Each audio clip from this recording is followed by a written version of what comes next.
Over the past few months, Tesla has been stretching itself to the absolute limit, investing more and more money into expanding its Model 3 production lines and ramping up Model 3 production, as well as continuing its extensive research and development on the upcoming Tesla Semi and second-generation Tesla Roadster. This includes Tesla building a temporary structure in the parking lot of its Fremont production facility to expand Model 3 production as quickly as possible, while simultaneously undergoing a major internal restructuring to keep overheads as small as possible.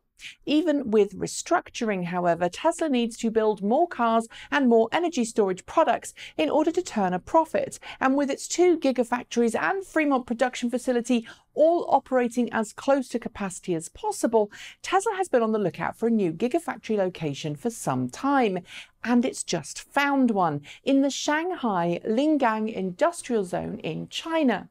Like Tesla's Gigafactory 1, where Tesla currently makes all of the batteries it needs for its Model 3 sedan, and the Tesla Gigafactory 2, where Tesla makes photovoltaic solar panels, the newly announced Gigafactory 3 will be a massive structure capable of high-volume production.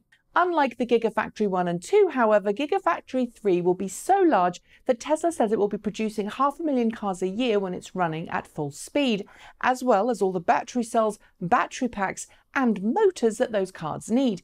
In other words, this is going to be a massive one-stop shop for Tesla, where raw materials come in one end and fully finished electric cars come out the other. Tesla says it's already in the process of obtaining all the necessary permits and approvals and hopes to begin construction on the facility in the near future.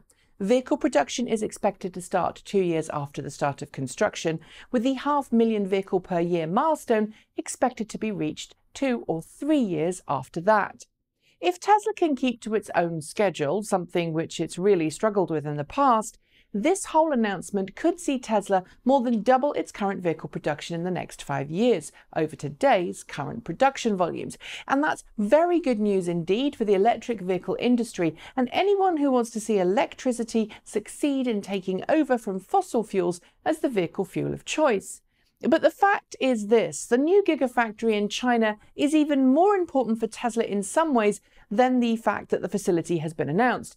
And it's all to do with the market in China, Tesla's current overheads, and politics. You see, right now, Tesla, like many other US automakers out there, is currently feeling the burden of the ongoing trade war between the US and China.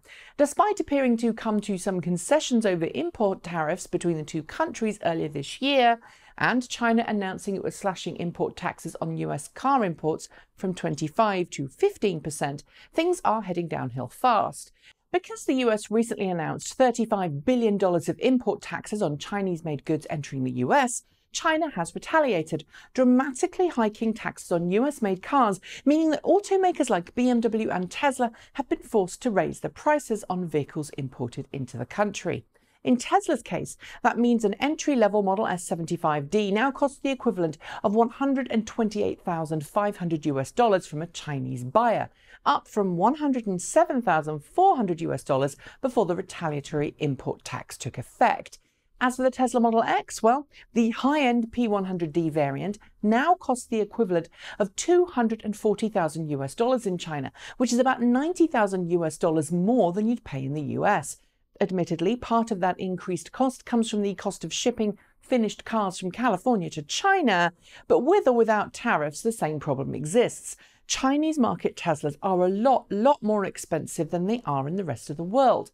Making Chinese market Teslas in China, then, is a great move for Tesla, as it's to dramatically reduce overheads, and as one of the first companies to build a new factory in China that is not partly owned by a Chinese company. Tesla will retain 100% ownership. The company looks to be in a very good position indeed. I should note too that producing Teslas in China will be cheaper for non-Chinese market cars as well, since it's likely that wages and labour laws in China won't be as high or as strict as they are in the US. There's nothing to say that Tesla will pay its Chinese workers less than its American ones, but I'm guessing even a living wage in China will be less than a living wage in America. Of course, there is one fly in the ointment: how Tesla is going to pay for this all.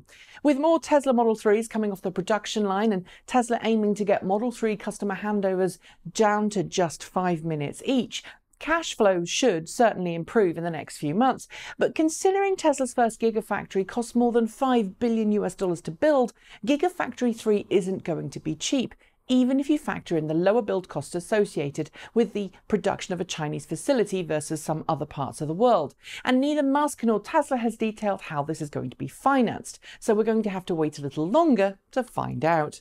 That's it. Thanks for joining me, and see you next time.